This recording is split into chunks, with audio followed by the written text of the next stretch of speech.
The day after my corporate Christmas party, I found myself in the office on 3 hours of sleep, staring at my screen, contemplating life's most profound question.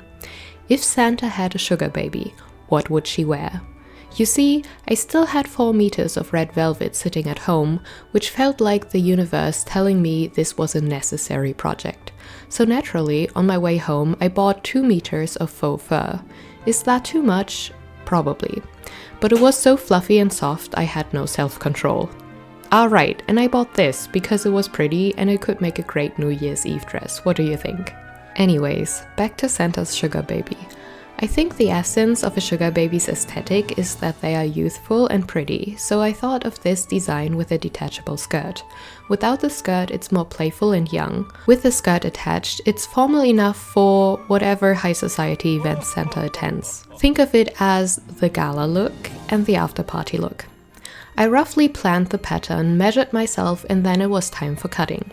There's honestly not much to explain here, I just draw the pattern pieces and cut them out, so instead of explaining that, let me rave about this skirt I'm wearing. My mom bought me this skirt at H&M when I was 16, and I don't care what anyone says, I think it still looks great.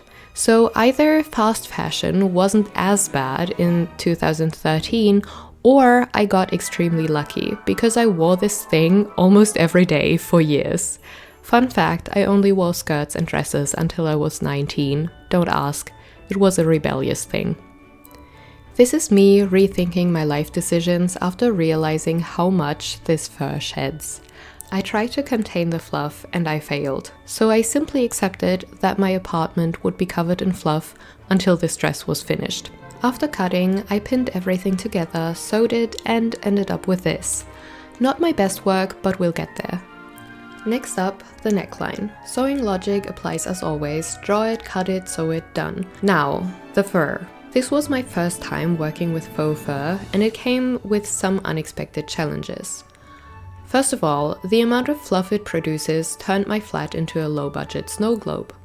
Second, see how pointy this is? Yeah, that's before turning it inside out. After turning, it looked like a sad marshmallow. So I gave it a little haircut until it was at least somewhat pointy again. I'm getting bored of explaining, so just watch me add straps, shorten the dress, and attach the fur while I talk about Christmas. I don't actually feel very Christmassy, but making this dress definitely helped. Also, I went to the Christmas market with my colleagues, and our boss handed out mulled wine. Since I don't drink, I got hot chocolate instead, with a noodle as a straw. Honestly, fascinating, way better than paper straws, although it did get kind of soggy over time. Has that happened to you before, or is that a uniquely German experience? At this point, I thought I'd add a zipper to the dress, but then I realized I didn't need one. The fabric is so stretchy, I could just put the dress on. So I removed the zipper. You're probably wondering what I used the zipper for then. I'm glad you asked. I used it for the skirt instead. Speaking of the skirt, let's sew that.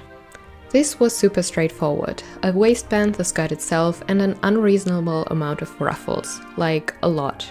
I think this took over half an hour. It took so long I needed a food break, but I survived.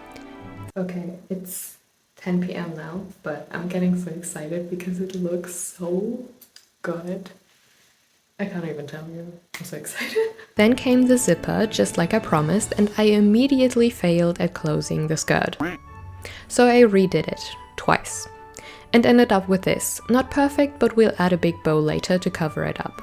But first, gold, because frankly the dress was still too boring. Now, the bow.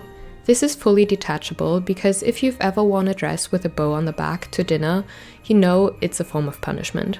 Originally, I wanted the bow to be massive, but making it bigger would have meant more work. And listen, I work full-time, I am tired, so I just couldn't be bothered. Anyways, this is the final result.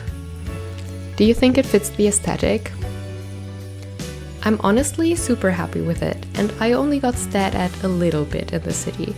I even found 2 Santas who were kind enough to take photos with me. I felt like a Christmas princess and I didn't want to take the dress off, so instead I just went home and made Christmas preparations while wearing it, as one does.